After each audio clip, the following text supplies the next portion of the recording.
Un niño de 4 años le dice a su madre, ¿te acuerdas cuando lloraste en ese restaurante? Yo lo vi, pero aún no había nacido. Nadie le había contado esa escena. Fue real. Ella lloró en silencio durante una cena familiar, mientras esperaba un bebé que aún no conocía. ¿Cómo lo supo su hijo? ¿Es posible que nuestra conciencia recuerde antes de tener un cuerpo? Durante décadas, cientos de niños en todo el mundo han compartido algo extraordinario. Historias detalladas de lo que vivieron después de morir y antes de nacer. Investigadores como Ian Stevenson, Jim Tucker o Masayuki Okado han recogido miles de casos en distintas culturas. No son sueños, son recuerdos que coinciden con hechos reales, verificados por testigos y documentos. Algunos niños recuerdan ver su funeral, otros haber elegido a sus padres desde un lugar elevado. Algunos incluso describen el momento exacto en que entraron al cuerpo, dentro del vientre materno. Y aunque cada historia es distinta, hay algo que las une, un patrón, un ciclo de 5 etapas que la conciencia parece recorrer entre una vida y otra. En este documental, descubrirás esas 5 fases de la existencia, desde la separación del cuerpo, pasando por una existencia sin forma, hasta el momento en que volvemos a la vida. Todo esto está basado en estudios reales y en testimonios imposibles de ignorar.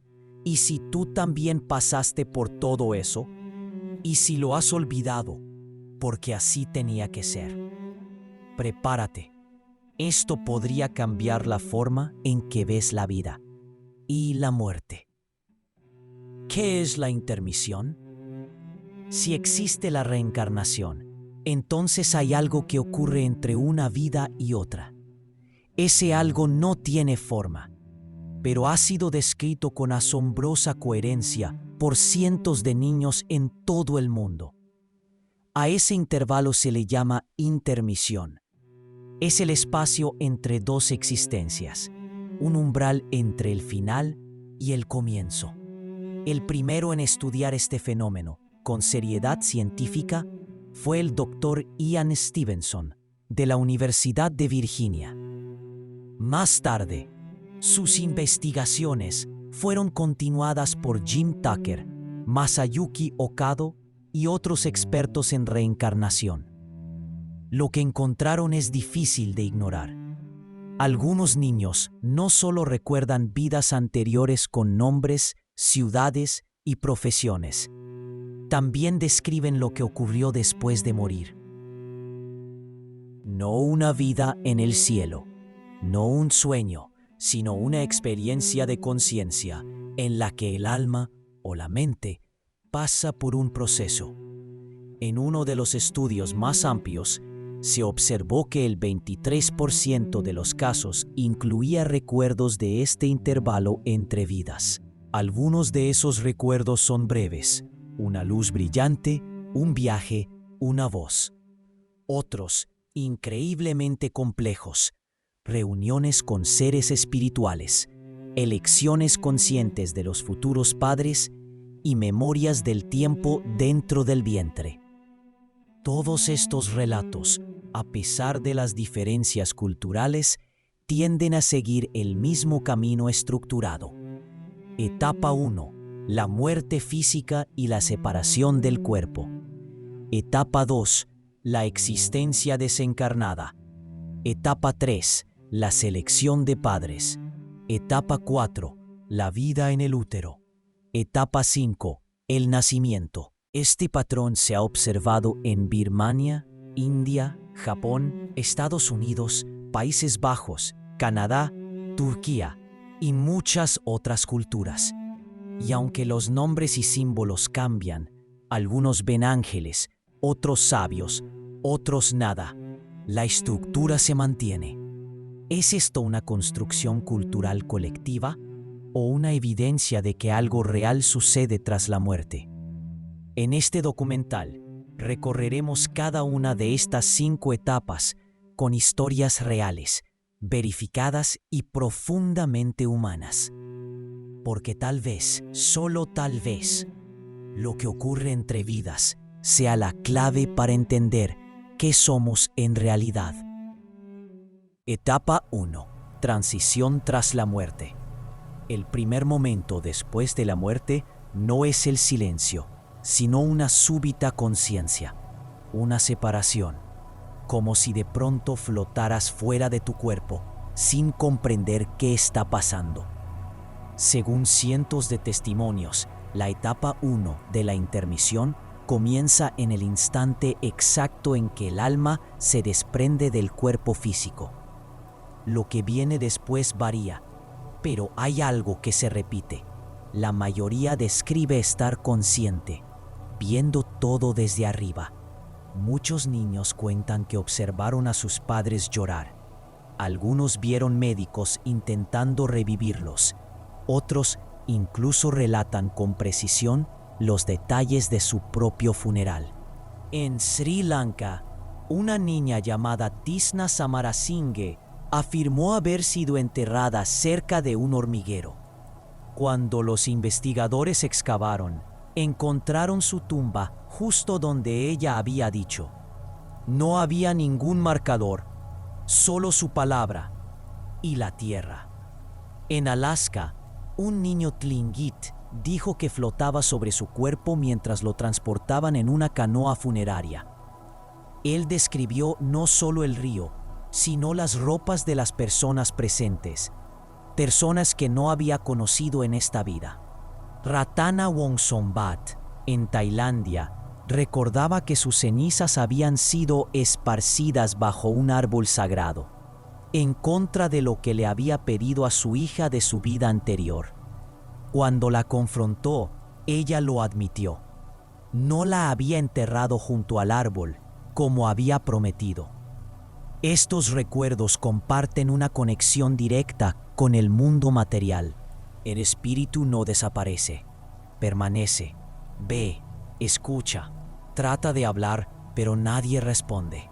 Keao, un joven tailandés, murió de cólera. Durante días vagó por su aldea, veía a sus amigos, intentaba saludarlos, hasta que un día, al ver una ceremonia en su casa, entendió. Ya no pertenecía a ese mundo. La etapa 1 puede durar minutos u horas, en algunos casos, días. Todo termina cuando el alma se aleja del lugar donde murió. A veces lo hace sola. Otras veces algo o alguien la guía. Hay casos en los que el alma sigue a una persona viva, y ese simple hecho desencadena su reencarnación. En India, un niño recordó haber muerto de peste. Su cuerpo fue arrojado al río. Desde allí, vio a una mujer bañándose. La siguió sin saber por qué, y más tarde nació como su hijo. En Birmania, Maung Kalar dijo que su padre había recogido su cadáver tras una masacre y lo arrojó por un acantilado. Años después, Maung señaló el lugar exacto, y su padre confesó que eso era cierto. ¿Cómo puede un niño saber eso? La etapa 1 es apenas el comienzo, pero ya aquí la lógica se queda corta. Etapa 2. Existencia desencarnada. Una vez que el alma se aleja del cuerpo, no desaparece. Entra en otra etapa. Una existencia sin forma, sin cuerpo, pero llena de conciencia. Esta es la etapa 2 de la intermisión, y es una de las más misteriosas, profundas y difíciles de describir. En el estudio de Matlock y Gisler Petersen, el 78% de los niños que recordaban vidas pasadas también mencionaron esta etapa. Muchos la llaman el otro lado, pero no todos la ven igual. Algunos dicen que es como flotar en una niebla suave, otros que estaban en un jardín, o bajo un árbol, o en una gran sala de espera. Un niño japonés dijo haber estado en una habitación blanca con otros espíritus, todos esperando turno para nacer. En Sri Lanka, Purnima Ekanayake relató haber flotado durante días, viendo a su familia llorar, sin sentir miedo, solo observando. En India, Bir Singh dijo haber vivido 11 años como espíritu en un árbol bodhi. Desde ahí, veía todo lo que ocurría con su familia anterior. Incluso reconoció a 2 niños nacidos después de su muerte. Contó que una vez, 2 mujeres se columpiaban en su árbol y él, molesto, hizo que la cuerda se rompiera. Testigos confirmaron que efectivamente eso ocurrió. Los espíritus en esta etapa parecen tener cierto poder sobre el mundo físico. En Italia, Alexandrina Samona murió joven. Después de su muerte, su madre soñó con ella y toda la familia escuchó golpes inexplicables en la casa. Otros relatan encuentros con seres luminosos, sabios o simplemente presencias que los guían. En Occidente, suelen aparecer ángeles o figuras religiosas. En Asia, ancianos de túnicas blancas o seres guardianes. Muchos describen que alguien los recibe, los orienta o los observa en silencio. En Tailandia, Ratana Wongsombad dijo que subió al cielo, pero bajó un instante a recuperar algo olvidado. En India, Pratima Saxena relató cómo bajaba del cielo cuando su hijo anterior la necesitaba. Algunos dicen haber pasado tiempo en salas de reflexión, donde revisan su vida anterior. Kazuya, un niño japonés que dijo haber muerto por suicidio, contó que pasó tiempo pensando en lo que hizo, y luego pidió volver. Algunos incluso recuerdan haber estado en bibliotecas celestiales, lugares donde todo se comprende sin palabras. Antes de reencarnar, algunos cuentan que se les ofreció una fruta o una bebida. Si la tomas, olvidas todo, como el río Lete en la mitología griega. Pero hay quienes comieron y aún así recuerdan. ¿Son estas imágenes simbólicas o accesos reales a un plano que aún no comprendemos? Lo cierto es que la etapa 2 no es un vacío, es una pausa consciente, un intermedio lleno de intención, un tiempo fuera del tiempo, donde tal vez elegimos lo que vendrá. Etapa 3. Elección de los padres. En algún punto del viaje, el alma debe tomar una decisión, o al menos aceptar una invitación. Es aquí donde comienza la etapa 3 de la intermisión, la elección de los nuevos padres.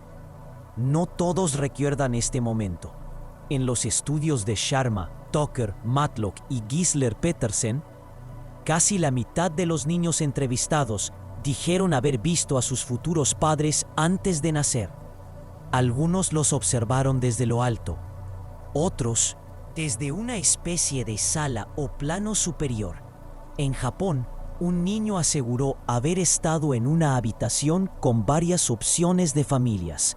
Frente a él, eligió a sus padres actuales porque su energía le pareció cálida y familiar. En India, un niño dijo que tras morir, su espíritu descansó en un árbol cercano a un río. Un día, vio a una mujer bañándose y sintió una conexión instantánea. La siguió y ella se convirtió en su madre. Este fenómeno ha sido descrito como un factor geográfico. El alma escoge basándose en lo que ve cerca del lugar donde murió. Pero muchas veces la elección es emocional, no lógica. James Leininger, en Estados Unidos, recordaba haber sido un piloto durante la Segunda Guerra Mundial. Dijo que vio a sus padres en una playa en Hawái antes de nacer. Describió un hotel rosado donde se hospedaron 11 meses antes de su nacimiento. En Japón, Katsugoro contó que, tras su muerte por viruela, fue guiado por un anciano hasta una casa desconocida. Al llegar, supo que ahí volvería a vivir. En Birmania, Ma Par relató haber querido renacer en Inglaterra, pero un ser espiritual le dijo que debía regresar a Birmania. A pesar de su resistencia, aceptó. Y en Alemania, Jasper Steiger dijo que eligió a su madre porque también lo había sido antes, que había tareas que debía cumplir y que no podía dejarlas incompletas. Para algunos, esta etapa es una búsqueda, para otros, una llamada. Sea por amor, destino o propósito, la elección de los padres parece ser uno de los actos más profundos del alma antes de volver, porque cada nueva vida comienza con un regreso. Etapa 4. Vida en el útero. Después de elegir a sus padres o ser asignada a ellos, el alma entra en un nuevo cuerpo y comienza la etapa 4 de la intermisión, la vida en el útero. Aunque parezca imposible, algunos niños dicen recordar ese tiempo. No lo cuentan como un sueño, sino como una experiencia lúcida desde el interior del vientre materno. En Tailandia, Tiang Sankla relató que entraba y salía del cuerpo de su madre por la boca, que decidió encarnarse en ella después de que su madre anterior, una mujer mayor, lo rechazara. En Estados Unidos, Ryan Hammonds dijo que eligió a su madre porque la había amado en una vida anterior. Contó que la observó desde el cielo y que la vio llorar en un restaurante, tras enterarse de que esperaba un niño. Esa escena ocurrió realmente. Fue una cena silenciosa, una lágrima contenida que nadie más había notado. William, otro niño estadounidense, dijo que le gustaba cuando su madre subía las escaleras tocándose el vientre. Sentía sus manos, su voz, su estado de ánimo. Algunas memorias son más sensoriales, olores, sonidos, emociones, y otras, como la de Bobby Hodges, revelan detalles impactantes. Bobby describió su nacimiento por cesárea con precisión. Dijo que sintió cómo intentaban girarlo, pero al no comprenderlo, pensó que lo estaban empujando para que no naciera. Luego vio una luz, sintió que lo limpiaban y que por fin podía descansar. Para muchos padres, escuchar estos relatos ha sido como revivir momentos que creían privados. ¿Cómo lo saben? ¿Cómo lo recuerdan? No hay una respuesta definitiva, pero sus palabras coinciden con realidades emocionales que jamás debieron conocer. Etapa 5. El nacimiento y primeros momentos. El momento más esperado también puede ser el más impactante. La etapa 5 de la intermisión es el paso final del alma, el nacimiento y los primeros instantes de vida. Para la mayoría, esta etapa marca el gran olvido, el punto donde los recuerdos espirituales se desvanecen, pero algunos niños, sorprendentemente, la recuerdan. Bobby Hodges, en Estados Unidos, decía que antes de nacer estuvo en el vientre de su tía, que perdió esa vida, pero no se rindió. Observó la boda de sus padres desde arriba, sabiendo que su madre ya estaba embarazada. Más tarde, nació por cesárea. Recordó la luz intensa, la incomodidad de ser empujado y los intentos de los médicos por girarlo. Pensé que querían detener mi nacimiento, dijo. Si lo hubiera entendido, me habría volteado yo mismo. También recordó la calidez de la cama donde lo colocaron y la paz que sintió al dormir por primera vez. Otros niños describen sonidos apagados, voces familiares, el olor del hospital o incluso la sensación de estar sostenidos por primera vez. Un niño dijo: "Cuando mi madre me abrazó, supe que todo estaría bien". Estas memorias, aunque breves, son intensas y siempre están ligadas a un instante de amor o de miedo. como si el alma supiera que está cruzando un umbral definitivo. ¿Por qué algunos conservan ese recuerdo? ¿Y por qué otros no? ¿Será que todos lo vivimos, pero lo olvidamos para poder adaptarnos a esta nueva vida? La ciencia aún no lo sabe, pero estos relatos abren una pregunta profunda. ¿Qué queda de nosotros cuando aún no somos del todo nosotros? ¿Qué queda después de todo esto? Casos documentados, memorias imposibles, coincidencias que desbordan la lógica. No tenemos todas las respuestas, pero sí tenemos algo que no se puede ignorar. Un patrón que se repite en voces inocentes, en culturas que nunca se cruzaron, en detalles que nadie debería conocer. Una conciencia que no se apaga con la muerte. Tal vez no llegamos aquí por casualidad. Quizás tú también elegiste esta vida, y en ese tránsito olvidado, algo dentro de ti dejó una pista. Un lugar que te resulta familiar. Un rostro que sientes haber visto antes. Una misión que no entiendes del todo, pero que te impulsa. Si todo esto es real, entonces no estamos simplemente viviendo. Estamos recordando quiénes somos.